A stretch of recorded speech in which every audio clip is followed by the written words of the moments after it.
So as I'm sure you were just notified on your screens, this webinar is being recorded, and I will share more on that in just a moment.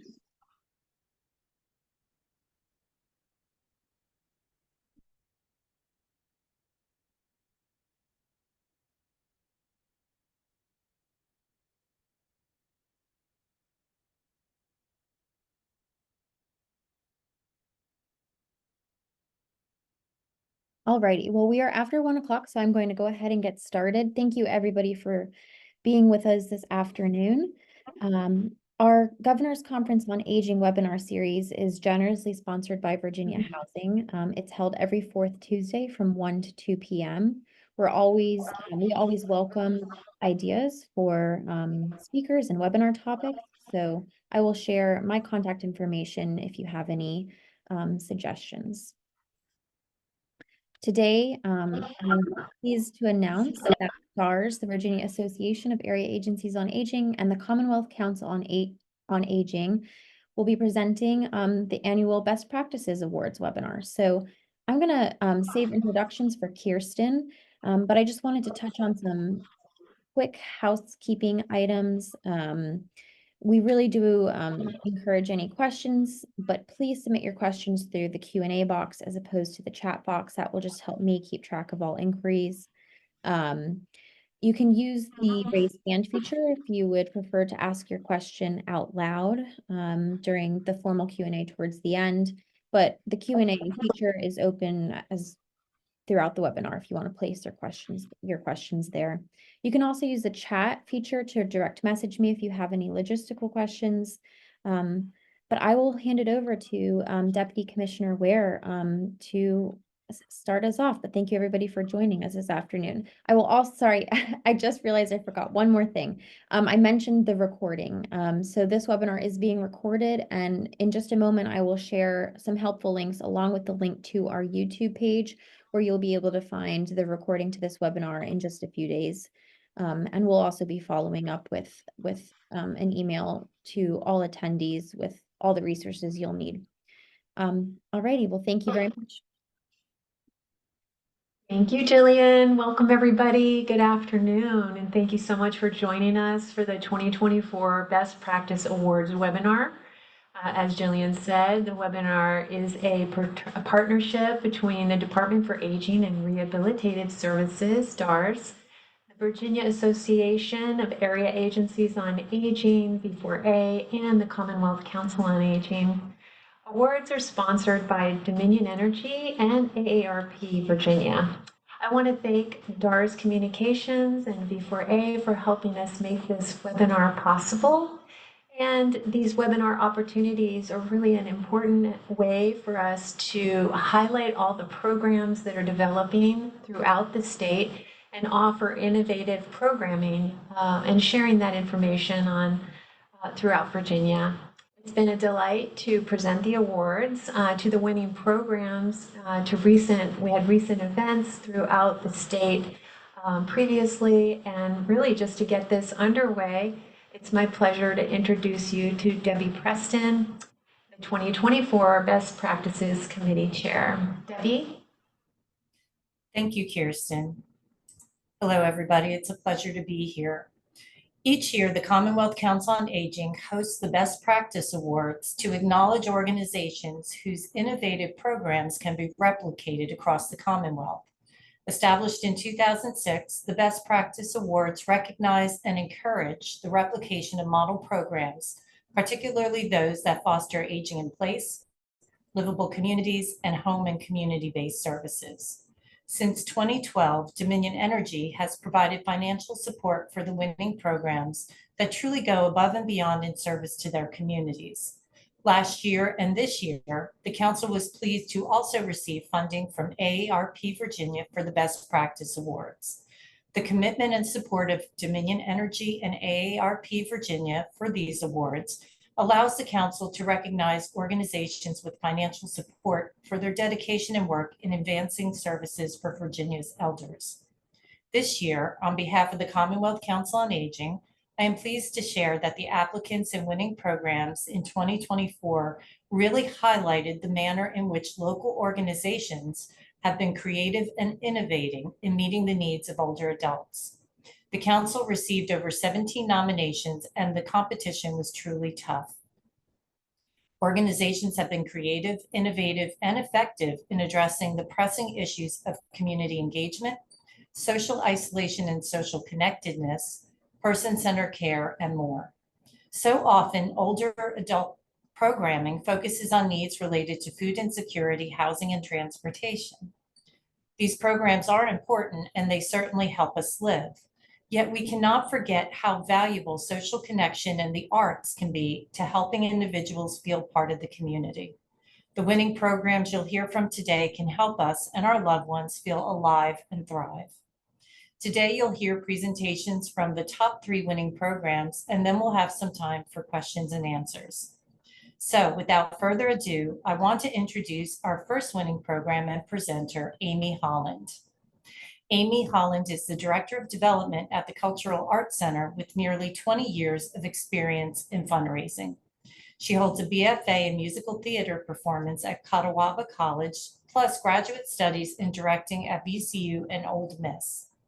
She completed several fundraising courses through University of Richmond's Institute of Philanthropy.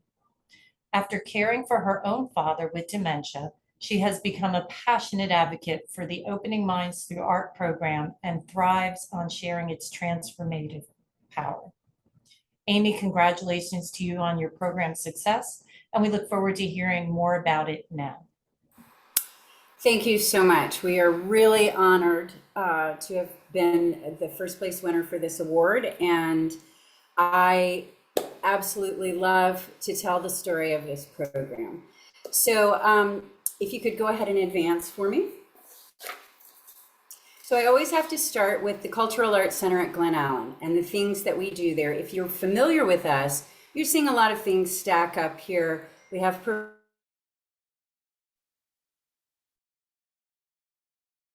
performances, we have galleries, we have classes and performances.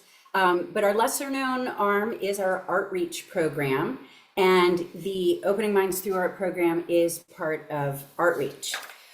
Advance, please. So what is OMA? And that's what you're going to hear me say, OMA. I try to say the full title and I can't do it.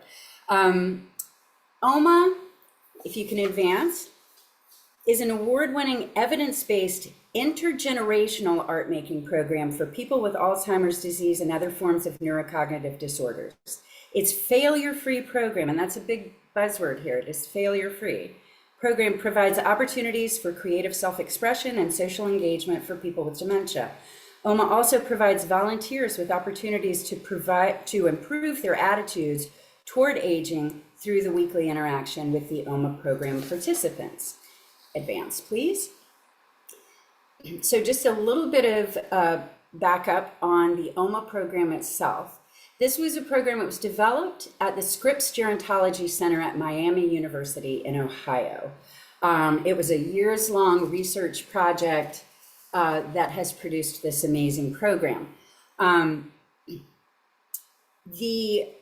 Their process of researching led to these key principles that are involved in every one of our OMA projects. Everything is complex, yet easy to accomplish. All the processes are layered within, you might have 5 or 6 different processes in any given project. Not only does it allow, but it encourages consistent choice making to help the individual's expression come out. We draw on strengths without privileging intact cognition and fine motor skills. We create structures which then create freedom. We support the independence of the participants. We model creativity through our facilitators and our volunteers, use artist grade materials, and we celebrate their creativity on the spot as well as at public events through exhibitions. We use real art talk, and we try to maximize the opportunity for flow experiences. And most of us have experienced the flow in some arm of our life, and that's just when you're in it and everything else sort of goes away. And we are really working to create those bubbles for these artists to do their work. So OMA has been in existence longer than our program. If you could hold back on that for just a second. It was developed, and it is a replicable program, and is in fact happening all over the country.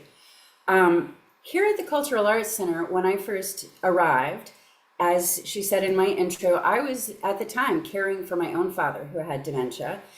The head of our outreach programs was also caring for a father with dementia. And we felt really strongly about this program, but we were struggling a little bit with the best way to present this that would be the most meaningful way we could do it. So in its original design, it was supposed to take place within care communities. We decided to do a little bit of research, and if you can advance now, what we found is that within the Richmond area, go ahead and click, there are over 22,000 people with a dementia diagnosis living at home with an unpaid caregiver. Those caregivers amount to about 70,000. Exponential hours of unpaid care, which adds up to over $1 billion. That's the fair market value of those unpaid caregivers. And as 2 unpaid caregivers started to bat this around, we realized what we needed to do was provide this program for the people with dementia and provide parallel programming for those caregivers. We knew how hard that was to do, and we wanted to provide a meaningful experience for them while their loved one is participating in the program. So if you could advance. Our 3 goals: number 1, offer the evidence-based visual art program. Number 2, to train volunteers about the disease and how to communicate with people with dementia. And we do value this piece of it extremely highly, because one of the things that's built in is creating an army of advocates for helping younger people understand and how to interact and reduce stigma and help educate the public through their experiences. And our 3rd goal was to provide respite, resources, and education and support for those caregivers. So there's a very specific process that I'm going to walk you through. This is key to the OMA programming. Everything happens in a very specific way, in a very specific order, every week, to provide comfort and familiarity for our people with dementia. So if you could advance. First is pre-gaming, and this takes a lot of time. The tables are set up exactly as you see every week. There's a new project that we've decided on every week, and you can see the whiteboard with all of the instructions color-coded so that all of our volunteers know what they're doing. Go ahead and advance. Then on the day of an OMA class, all of our volunteers come in a half hour early and participate in what we call the huddle. That's where our facilitators are walking everyone through the project. Here are the steps. Here are some alternatives that you can offer your artist. Here are all the things you need to know about what we're going to do today. Then they go downstairs, if you could advance, and pick up their artist who waits in our lobby. And they walk them upstairs, and we have some social time. And during that time, that includes making their name tags and just checking in. There is a short survey. How are you feeling today? Because we collect that data for the OMA National Program. And next, if you'll advance, we sing the same song every week. You Are My Sunshine. Everybody knows the song. Everybody gets a smile on their face. Go ahead forward. Our next step is inspiration. So we'll take pre-made versions of whichever project we're doing that day, show them around. We get feedback from the artists. What do you like? What do you see?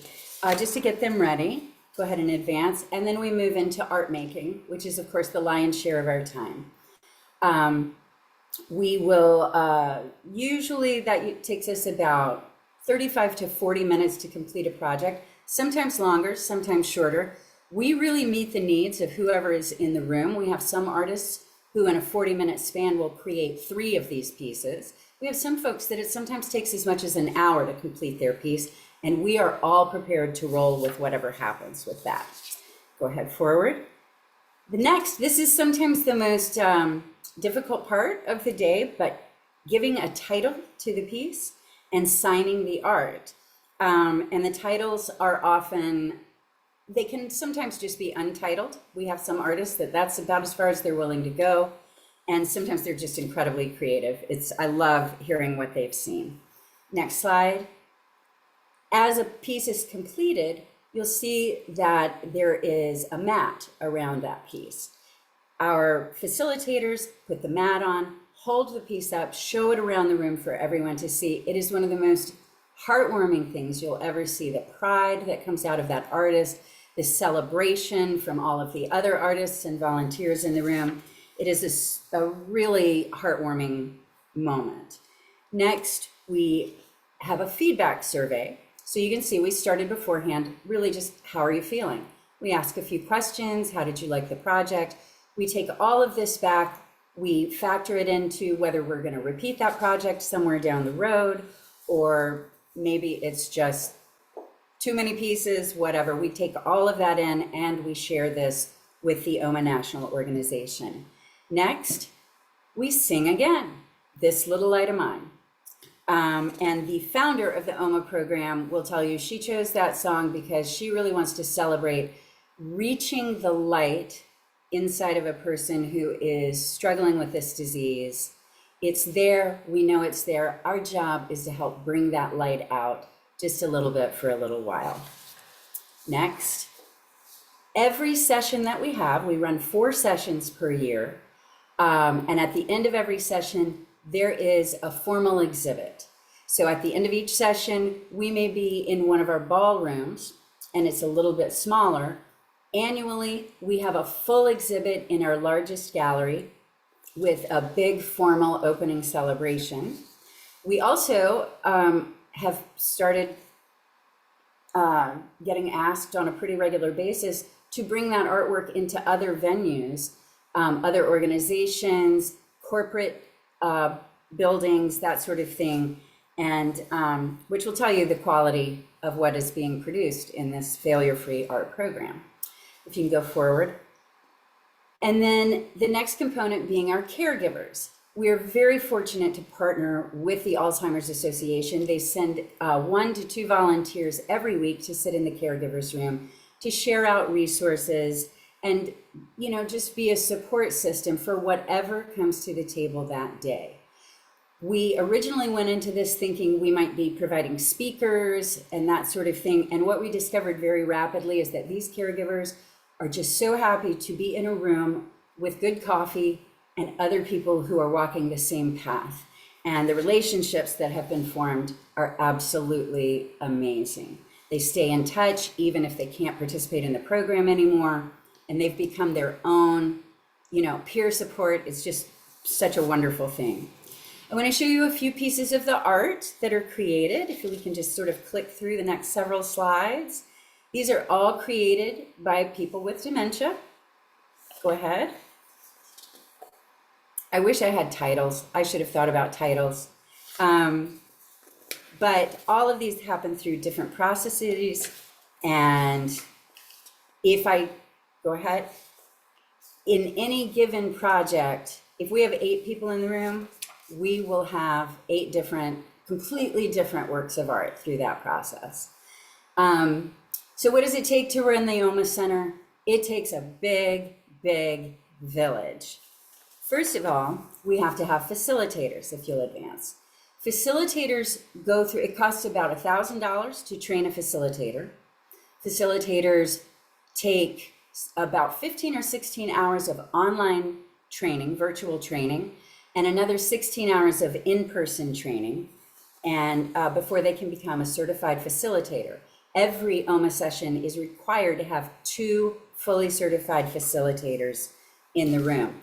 For the record, I am a trained facilitator. I rarely actually have time to do the program, but it's one of the greatest things I've ever done. Next slide. Volunteers. For every artist enrolled in the program, we have to have a one-on-one volunteer to work with them. In addition, we need about 4 more volunteers in each room just to run the art supplies and keep the tables clear and uncluttered. And then we also ask for another 4 to be backup volunteers because life happens and a volunteer may have a family situation or who knows, and we need a substitute that day. Volunteers go through about 3.5 to 4 hours of specific training plus an orientation before they volunteer the first time. We have volunteers that range from teenagers to people in their 60s, some maybe even in their 70s. And one of the greatest things that speaks about the program is our volunteers come back session after session after session. We have volunteers who have been with us for every single session for 2.5 years now. So we're doing some good, and they can feel it. The next component that we need are our community partnerships. We were really fortunate to receive a grant from the National Endowment for the Arts to pilot this program. As I said, we partner with the Alzheimer's Association for the Caregivers Room. The Randolph-Macon Nursing Program has created a class for their nursing students whereby they become trained volunteers, as well as coming in, being able to come into our caregivers room and teach some basic self-care, healthcare, things to look out for, what to be looking out for with their loved one, where they might need some additional support. And Art for the Journey is the area trainer, and we work very closely with them to make sure that people know about what we're doing, that we are able to get our facilitators trained, and all of that. And they're just a super great organization to work with. So one of the things I always like to say, if you'll advance, is get involved. We need a big village for this. We run volunteer trainings once a quarter. We do it 2 days over Zoom or 1 day in person. And those are our next training dates that are coming up. Our next OMA session begins on September 13th. We do run 2 days a week on Fridays and Saturdays. And I like to say we're always on the edge of a problem of success and needing to expand because we know the need is out there, and as the word gets out. You can find any links that you want on our website, artsglenallen.com, under the Artreach tab. Once you click Artreach, you will see the Opening Minds Through Art spot, and you can click More Info, and you will have links right there. If you want to become a volunteer, you can register for volunteer training. If you know someone who could benefit from this program, that you think this would be a great fit for a family, you can register for the program there. You will have all contact information to share about getting more information, getting involved, getting enrolled. I will say this is our current contact. Cindy Rinker has been our program director since the beginning. The email and phone number remain the same. I am very sad to say that Cindy is in the process of retiring, and we are transitioning over, but that email and that phone number will always work. And thank you so much. We're thrilled to be honored this way. We are so thrilled to bring this program to our community. It is after 20 years of fundraising and raising money for really good causes, this is one of the most intense heart missions I've ever felt through my work. We know we're doing good work, and we love the fact that the Commonwealth Council on Aging has seen what an amazing program it is. So thank you very much. Thank you, Amy. Appreciate it. What a wonderful program. Our next program presenter will come from our second place program. Dr. Jody Winship is the founder and executive director of Richmond Aging and Engaging, a nonprofit organization supporting the health, wellness, and quality of life of older adults in low-income housing. She is an occupational therapist, a PhD-trained community-engaged researcher, and a former faculty at Virginia Commonwealth University. Dr. Winship has worked with Richmond's low-income older adult community since 2015, when she was a member of the Richmond Health and Wellness Program's interdisciplinary team. I'm excited to introduce her today to share a little bit with you about the 2024 second place program. Dr. Winship was called for jury duty today, but we have a pre-recorded presentation for her that we will play for you now. Thank you. Good afternoon. Thank you all for being here today. We are so honored to have received a Best Practices Award from the Commonwealth Council on Aging and are really excited to share with you today our Art, Leisure, and Recreation program. I want to begin by telling you a little bit about Richmond Aging and Engaging. We are a fairly new organization. We were founded in 2022, and we've been operating our programs for about a year and a half now. Our mission is to support the health, wellness, and quality of life of older adults aging in place in low-income housing. Through intergenerational art, leisure, and recreational programming, we ensure access to meaningful activities that foster a sense of purpose, build social connections, and empower older adults to live their best lives. We have two general programs that we run. The first is our rollator repair program, which I'll just briefly go over. In our rollator repair program, we train volunteers in basics of rollator repairs and maintenance, and we then send our volunteers out into the community to do repairs at pop-up clinics. The program that I'm going to be talking to you about today, though, is our Art, Leisure, and Recreation program. This is a program where we run activities that support the physical, cognitive, and social health and wellness of older adults. And it also includes our community adaptation of OMA, the art program that you previously heard about.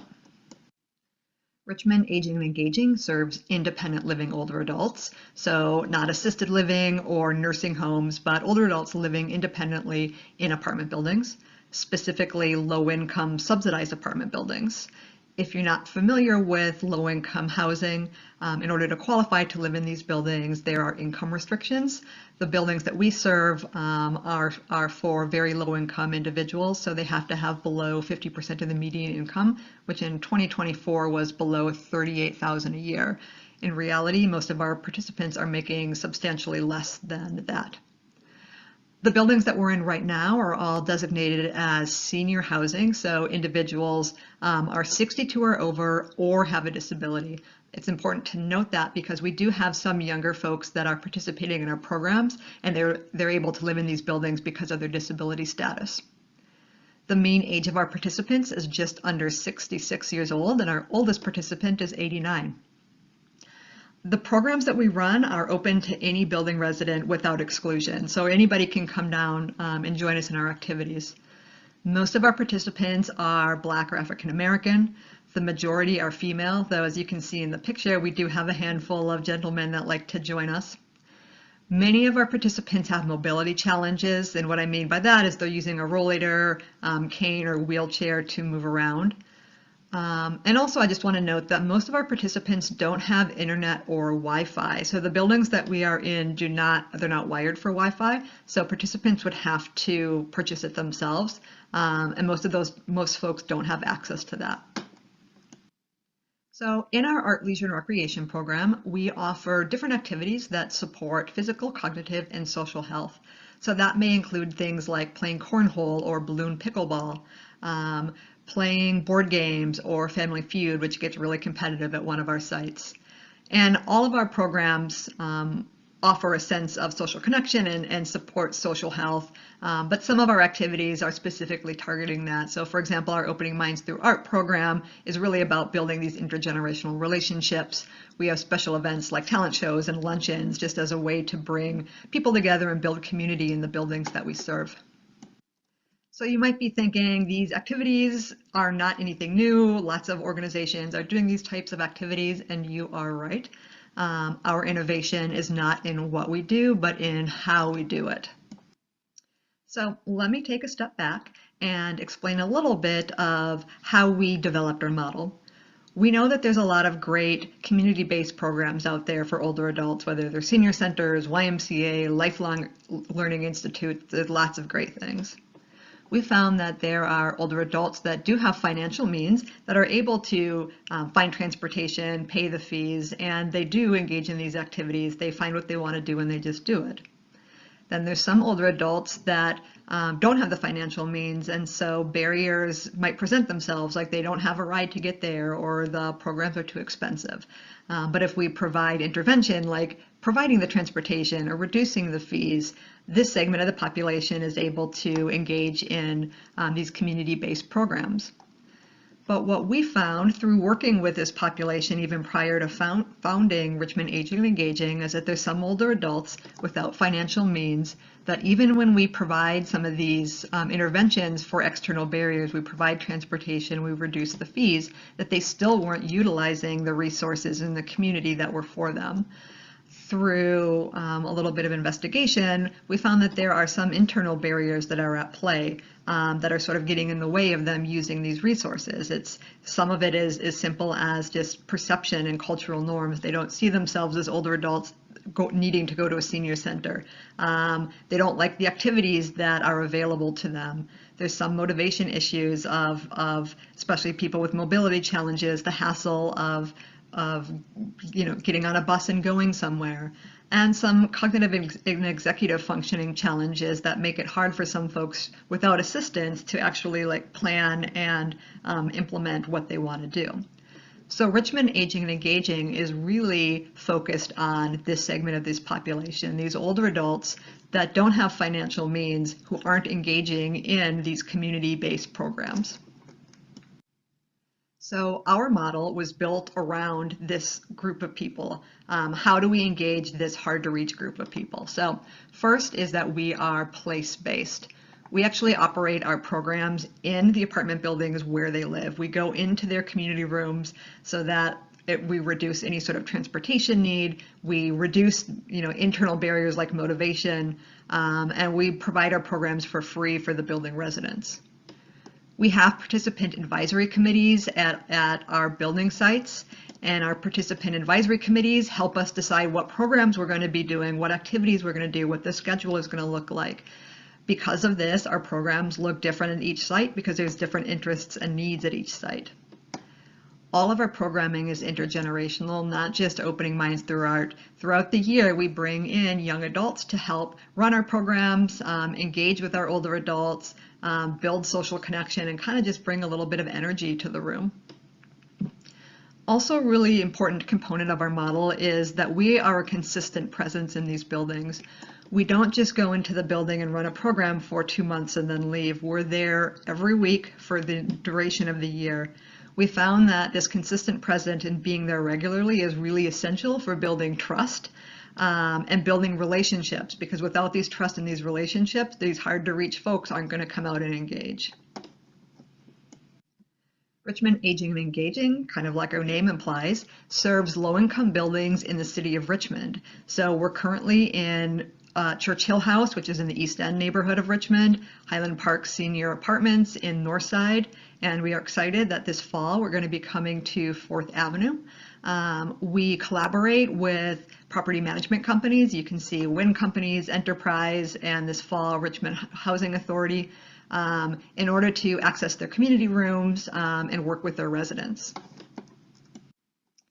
We have served 53 building residents to date, and that number continues to grow. I think central to our impact is the facilitation of community that is occurring in these buildings. We're providing space for residents to come together, a reason for them to come out of their apartments and get to know each other. So residents have told us things like, if you weren't here, we'd be looking at TV. This is the only fun we have all day. Importantly, quite a few of our participants have serious mental illness, and one thing that we've been hearing over and over is that coming down to our programming, it gives them something to occupy their mind, it gives them something to do and focus on, which has been really beneficial. While our older adults are really central to our programming, we also think of our volunteers as program participants. Our volunteers are mostly young adults. They're college and graduate students from universities in the Richmond area, and they come from all different programs and majors, from pharmacy to health services to art education and anything really. Some of our volunteers are there because they're receiving course credit. They're doing service learning hours or capstone projects, but probably about half of our volunteers are just there because they want to engage with the community and they just want to volunteer. We've had 56 volunteers to date in our Art, Leisure, and Recreation program, and our students report that they really enjoy getting to know the older adults, connecting with them, sharing stories with them, learning from them. They like getting outside of the academic space and giving back to the community. So what is next for Richmond Aging and Engaging? Well, we are excited that this fall we are going to be introducing Bingo Size, which is an evidence-based exercise and falls prevention intervention. Our participants have stated that they want to get more physically fit, but they haven't been very receptive to standard exercise activities. So we are going to try Bingo Size. We are actively seeking funding so that we can expand our sites.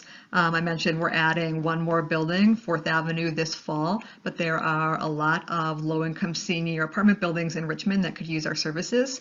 We just need the funding to do it.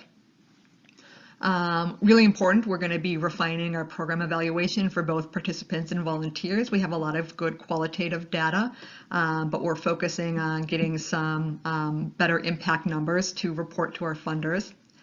And we're going to be collaborating with Art for the Journey as they are adapting Opening Minds Through Art just like we did, and helping them to figure out how to adapt it and evaluate a new art program called Ella. So we're very excited. So thank you all. Again, we're honored to receive this award, and I'm happy to chat with anybody or answer any questions. Feel free to call or email. Good.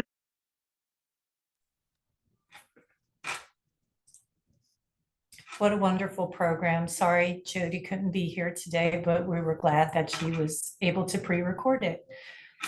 Our third place program will be presented by Yvonne Mastromano. Yvonne Mastromano joined the Virginia Voice team in January of 2022 as the Chief Executive Officer. Yvonne grew up in the Hudson Valley in Coxsackie, New York. She went on to earn her Bachelor of Music degree with an emphasis in piano and a minor in voice. After graduating, Yvonne served as the Assistant Director at Alana in Hudson, New York, the museum where she had spent her summers as a tour guide. 3 years later, she was promoted to the Executive Director at the Phillips Manor Hall, a museum in Yonkers, New York. Yvonne moved to Virginia and was hired by NBC 12 in the 1990s and became known as the Traffic Lady while reporting daily for a variety of live locations throughout the region. 10 years later, Yvonne returned to nonprofit work when she was hired as the Executive Director of the Innsbruck Foundation, where she spent almost a decade. Now, as CEO of Virginia Voice, Mastromano and her team are working to raise funds to prepare for the expanding demographic of individuals who can benefit from their services. Yvonne and her husband Alberto have 2 boys, 2 fur babies, and a family restaurant which keeps them quite busy and entertained. Yvonne, thank you for joining us today.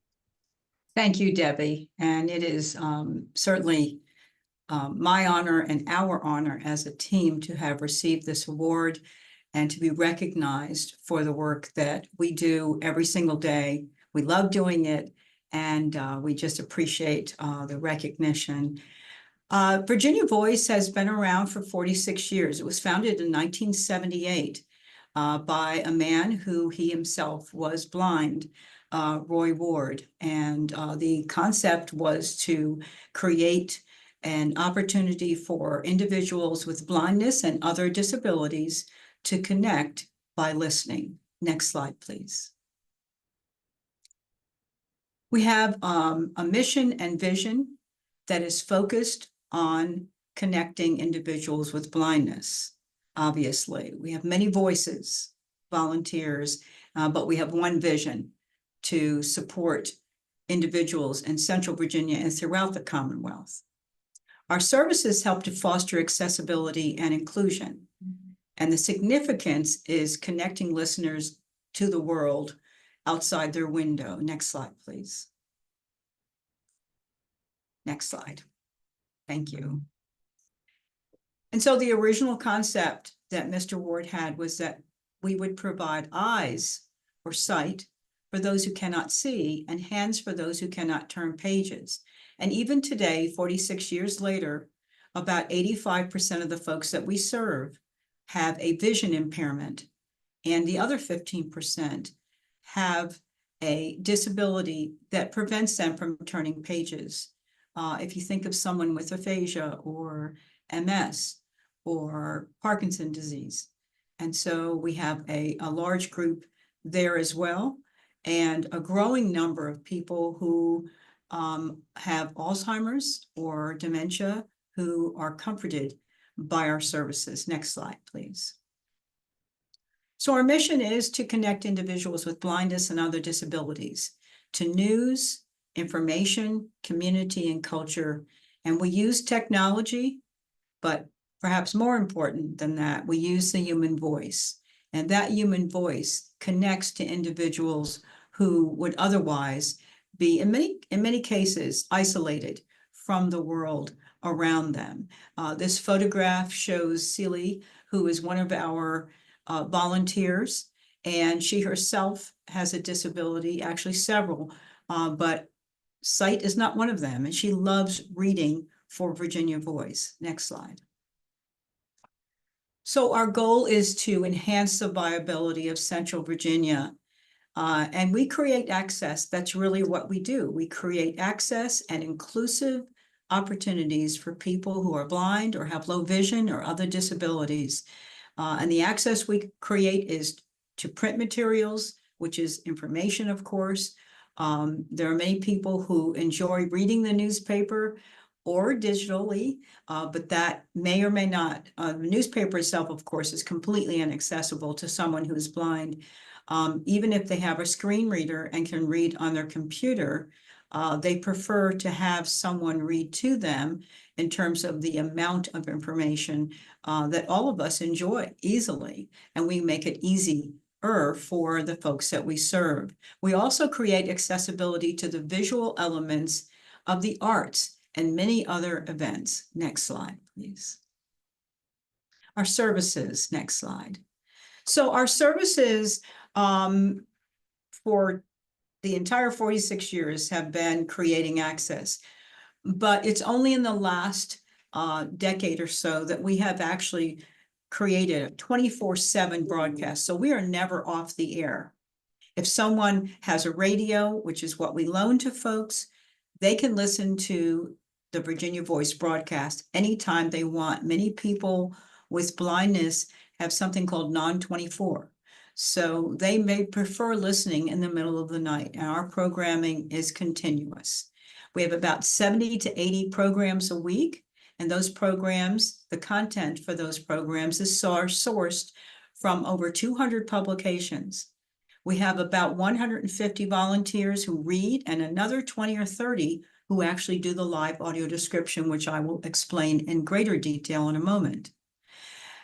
The cornerstone of our broadcast for all these many years, and about 25% of the time that we broadcast, is taken with the live reading of the Richmond Times-Dispatch. That's 7 days a week. 2 volunteers, different, of course, every day, come into the studios and they read the Richmond Times-Dispatch cover to cover live. And I just want you for a moment to think about the myriad of difficult names associated with, take Ukraine or any place that has complicated names or words. So our volunteers go through a rigorous training program, and they have to audition to become readers because of the many words you will encounter in any publication, and they are expert. Local and regional is our focus, but local takes precedent because many of our listeners, about 80%, had their vision up until they started losing it due to a malady such as advanced macular degeneration, perhaps glaucoma, complications due to diabetes, which creates retinitis, diabetic retinopathy, and there are many other eye diseases that are not one disease. In other words, someone might be diagnosed with glaucoma, and you could have 100 other people in the same room with the same concern, but they would all be at different parts of that journey. And so some people might have low vision, other people may have lost their vision, but they've also lost the connection with their local community, a local community that they helped build. Maybe they were teachers or doctors or lawyers or ditch diggers or whatever their profession was. They have children, they have grandchildren, they're connected to the world. They are people that we see and saw in various places, and now they are disconnected from the community. So local is really important. But we also do national news and perspective from the Chicago Tribune, New York Times, Washington Post. We have more than 75 popular news, lifestyle, and special interest articles that are read, and we have book hours. Next slide, please. This is the area that we serve. We serve over 11,000 individuals. We've had now 2 years of increase in listenership, both in the 2024 fiscal year. We are July 1 through June 30. Rather 2023 and 2024, we saw an increase in listenership. And of course, as the fastest growing segment of our population continues to grow, that is folks who are 60 years and over, so does the need for our services. And we provide a variety of audio programs. Now you see the red circle is the central Virginia area we serve, but our broadcast is available throughout the entire Commonwealth. There are 4 other services as well, and we provide them with part of our broadcast through shared services. Next slide, please. So live audio description is another service that we have. It's really a tool. Back in 2017, Jim Wark, who was an amazing man, a wonderful leader of Virginia Voice, who is unfortunately no longer with us, he is the person who brought live audio description to Virginia Voice. Live audio description creates that access to the visual aspects of theater, media, art, all kinds of events. So when we go to the theater and our listeners arrive, they are given a listening device for one ear because they want to hear, of course, the dialogue and the music with the other ear. They are given that device and they can sit in the audience with everyone else. The describers are usually up in a higher part of the theater, and they are using a steno mask, and they are talking through that microphone to the listener, explaining the various things that are going on, whether it's the set, blocking, costumes, all the various parts of that experience that bring it together whole. And in the photos here, you see a describer reading on top. On the bottom is actually a listener who is going through what's called a tactile tour. Tactile tours took a bit of a hit during COVID, and they haven't come back entirely. Now, this is actually a listener who is engaging with an actor and learning about that costume. It's a very popular part of it. Several of our community partners have helped us to create this in another way by creating access to the props. Next slide, please. Other things we provide are podcasts, which feature local experts. We're getting ready to record one about how to vote and any advances in voting for people with vision impairments. Shards of Light is an opportunity for people with vision impairments to share their creative arts, whether it's poetry, music, any kind of writings, and that's something we will share on our broadcast. Next slide, please. So we reach our listeners through either a radio that does not need broadband or Alexa. We are now on Alexa, and that is how we serve the entire Commonwealth. We have a skill that is used, anyone with a smart speaker. Next slide, please. All of our services are free. We loan out these radios or the Alexa smart speakers. We loan them out to our listeners for as long as they need them. There's no charge involved. I don't think we have time for the video today, so we can go to the next slide. But the video basically is listeners telling us the information here. They want to hear the human voice. They do not want to hear AI. AI is a wonderful tool, but we will continue to have our volunteers read to our listeners because, next slide, isolation, anxiety, and depression are very much prevalent in folks with vision impairment. Next slide, please. And many of our listeners live alone. So the significance is that we help reduce isolation and anxiety. We provide actually an improvement in overall health and well-being with our services. It is only when we work together to foster an inclusive culture that we can build stronger and more resilient communities. And you can contact Virginia Voice at info@virginiavoice.org. That's info, I-N-F-O, at Virginia spelled out, voice.org, or call us at 804-266-2477. Thank you so much for this opportunity to tell the Virginia Voice story, and thank you again for this recognition.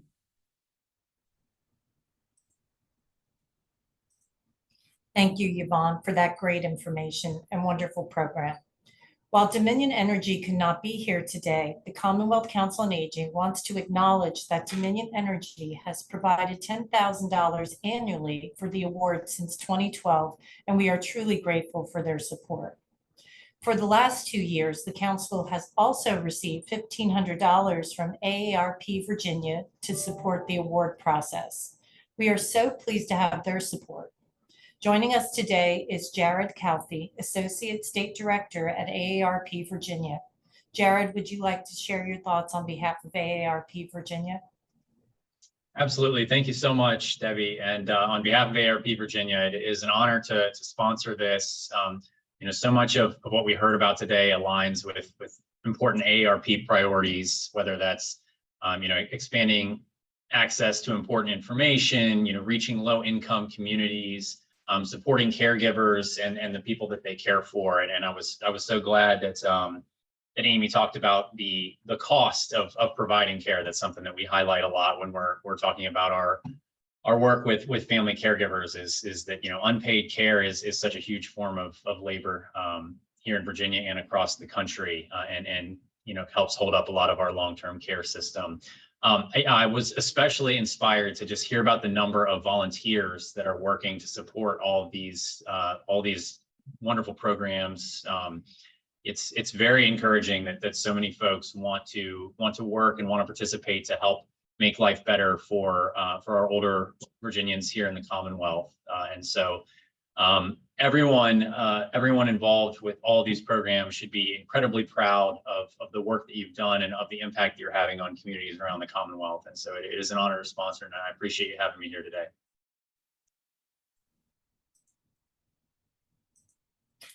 Thank you, Jared. I think we have some time for some question and answer. Jillian, will you help moderate any questions the audience might have for our panel? Yes, and just a reminder, feel free to we have a few minutes left, so attendees, if you have any questions about the presentations or about the programs, go ahead and drop those in the Q&A. We've had a number of compliments rolling in, congratulating the programs and the presentations. Earlier on, I believe Yvonne had a question. She would like to know what sources Jody uses to provide transportation for participants.